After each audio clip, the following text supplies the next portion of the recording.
ಸದ್ಯದ ಪರಿಸ್ಥಿತಿ ಮುಂದುವರಿಯೋದಿಲ್ಲ ಹಾಗಾದರೆ ಮುಂದಿನ ಲೋಕಸಭಾ ಚುನಾವಣೆ ನಂತರ ನೋಡ್ತೀವಿ. ಇನ್ನೊಂದು ಸತಿ ಹೇಳ್ತೀವಿ ಅದ್ರ ಬಗ್ಗೆ. ಇನ್ನೂ ಕಾಲ ಅವಕಾಶ ಇದೆ. ಡಿಸೆಂಬರ್ ವೇಳೆಗೆ ಚುನಾವಣೆ ಬರುತ್ತೆ. ನಾವು ವಾಪಸ್ಸು ಊರಿಗೆ ಹೋಗ್ಬೇಕು. ಚುನಾವಣೆ ಪೂರ್ವದಲ್ಲಿ ಯಾವ್ದಾರು ಹೇಳಿ ಅಪಾಯದೊಂದುಗಳಿಗೆ ಇಷ್ಟಪಡಲ್ಲ ನಾನು. ಒಳ್ಳೇದಾಗಲಿಲ್ಲ. ಈಗ ರಾಜ್ಯದಲ್ಲಿ ಅಸ್ಥಿರತೆ ಉಂಟಾಗ್ತಾ ಇದೆ ಅಂತ ಮುನ್ಸೂಚನೆ ಕಾಣ್ತಿದೆ. ಅವರವ್ರ ಸರ್ಕಾರದ ವಿರುದ್ಧ ಅವರವರೇ ಲೆಟರ್ ಬರೆಯೋದು, ಕಮಿಷನ್ ಜಾಸ್ತಿ ಸಹಜವಾಗಿರೋದಲ್ರಿ. ಮನುಷ್ಯನಿಗೆ ಸಹಜವಾಗಿರೋದೇ ಅವನ್ನೇ. ಯಾರನ್ನೂ ತೃಪ್ತಿಪಡಿಸೋಕ್ಕಾಗಲ್ಲ.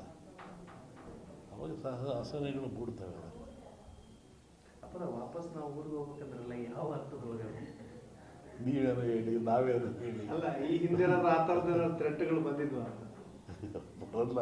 ಬರಲ್ಲ ಮಾಡ್ಕೊಳೋದು ಅಷ್ಟೇ. ನೀವೇನೋ ಹೋಗೋತ್ತಿಗೆ ಅಂತ ಥ್ರೆಟ್ ಆಗ್ತದೆ. ಏನಾದ್ರು ಹೇಳಿ ಅದಕ್ಕೆ ಅವಕಾಶನೇ ಕೊಟ್ಟಿರ್ಬಾರ್ದು ಅಷ್ಟೇ. ಆ ಥರ ಸಂದರ್ಭಗಳೇನಾದರೂ ಇಲ್ಲ, ಆಗೋದು ಬೇಡ ಅಷ್ಟೇ. ನೀವು ಸ್ವಲ್ಪ ಆ ಥರ ಹೇಳಿಕೆ ಕೊಟ್ಟರು ಚಲೋ. ಇಲ್ಲ, ಆ ಥರ ಹೇಳಿಕೆ ನಿಮ್ಮ ಭವಿಷ್ಯವನ್ನು ಎಲ್ಲರೂ ನೋಡ್ತಿರ್ತಾರೆ, ಕಾಯ್ತಿರ್ತಾರೆ, ಏನು ಹೇಳ್ತಿರ್ತಾರೆ ಅಂತೇಳಿ. ನೀವು ಮುಂದೆ ಹೇಳಿದ ನಂತರ ನಮಗೆ ಸಮಸ್ಯೆ. ಸಿದ್ಧಾಂತವೇ ಅದು, ಕಂಪ್ಲೀಟ್ ಸಿದ್ಧಾಂತನೇ ಅದು. ಅವ್ರು ಹೇಳುತ್ತಲೇ ಇರ್ತಾರೆ, ನಾವು ಊಟ ಮಾಡ್ತಲೇ ಇರಬೇಕು ಅಷ್ಟೇ. ಅದಕ್ಕೆ ಸಂಬಂಧ ಇಲ್ಲ ಅಷ್ಟೇ. ಧರ್ಮದ ವ್ಯಾಖ್ಯಾನವೇ ಬೇರೆ ಇದೆ. ಅವ್ರಿಗೆ ಅವ್ರು ಹೇಳಿದ್ರು, ಹಿಂದೂ ಧರ್ಮ ಯಾರು ಹುಟ್ಟಿಸಿದ್ರು ಅಂತ. ಸುಮ್ಮನೆ ಕೇಳ್ತಾರೆ, ನೋವಾಗಿದ್ದು ಕೇಳ್ತಾರೆ. ಅದಕ್ಕೆ ಪರಿಹಾರ ಎಲ್ಲರೂ ಹೇಳ್ಬೇಕು. ಏನು ನೋವಾಯಿತು, ಹೆಂಗಾಯಿತು, ಅವ್ರಿಗೆ ಯಾಕೆ ನೋವಾಯಿತು, ಧರ್ಮ ಎಲ್ಲಿ ಹುಟ್ಟಿತು ಹಂಗಾರದು. ತತ್ವಜ್ಞಾನದಲ್ಲಿ ಫೇರಿಂಗ್ ಥಿಯರಿ ಅಂತ ಬರುತ್ತೆ. ಧರ್ಮ ಹುಟ್ಟಿದ್ದೇ ಭಯದಿಂದ ಅಂತ. ಫಿಯರಿಂಗ್ ಧರ್ಮ ಭಯದಲ್ಲಿ. ಮನುಷ್ಯ ಮೊದಲು ನೀರು ನೋಡಿದ, ಹೆದರಿದ, ಕುಡ್ದ, ಖುಷಿ ಆಯ್ತು ಅವನಿಗೆ. ಬೆಂಕಿ ನೋಡಿದ, ಸುಡ್ತು, ಹೆದರಿದ, ಅದು ಬೇಸಿಗೆ ತಿಂದ, ಖುಷಿ ಆಯ್ತು ಅವನಿಗೆ. ಗಾಳಿ ನೋಡಿದ, ಸುಡ್ಡು ಗಾಳಿ ಬಂತು, ಹೆದರಿದ, ಅದು ಉಪಯೋಗ ಗೊತ್ತಾಯಿತು, ಪೂಜೆ ಮಾಡಿದ.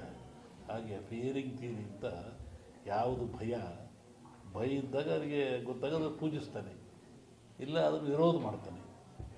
ಈ ತತ್ವಜ್ಞಾನ ಅವೆಲ್ಲ ಇರುವಂಥದ್ದೆಲ್ಲ ಅವ್ರಿಗೆ ನೋವಾಗಿದೆ ಹೇಳಿರ್ತಾರೆ. ಆ ನೋವಾದಾಗ ನಾವು ಪ್ರತಿಭಟಿಸ್ಬೇಕು. ಅದು ಹೇಳ್ಬೇಕಾರೆ ತಿಳ್ಕೋಬೇಕು. ಅವ್ರಿಗೆ ನೋವಾದರೆ ಹಸ್ತವನಿಗೆ ಗೊತ್ತು, ಉಂಡವನಿಗೆ ಗೊತ್ತಾಗಲ್ಲ. ಅದನ್ನು ಅವರೇ ಹೇಳ್ಬೇಕು, ಏನು ನೋವಾಯಿತು ನಿಮಗೆ, ಸಮಾಜಕ್ಕೆ ಹೇಳಿ. ಇಲ್ಲ ನಾವು ತಿಳ್ಕೋಬೇಕು, ಏನು ಹಿಂಗೆ ಇರ್ಬೋದಲ್ವೇ. ಸಾವಿರಾರು ವರ್ಷಗಳ ದಾಸ್ಯ ಅನುಭವಿಸ್ದವರಿಗೆ ಗೊತ್ತು. ಕೆಣಕೋದು ಬೇಡ.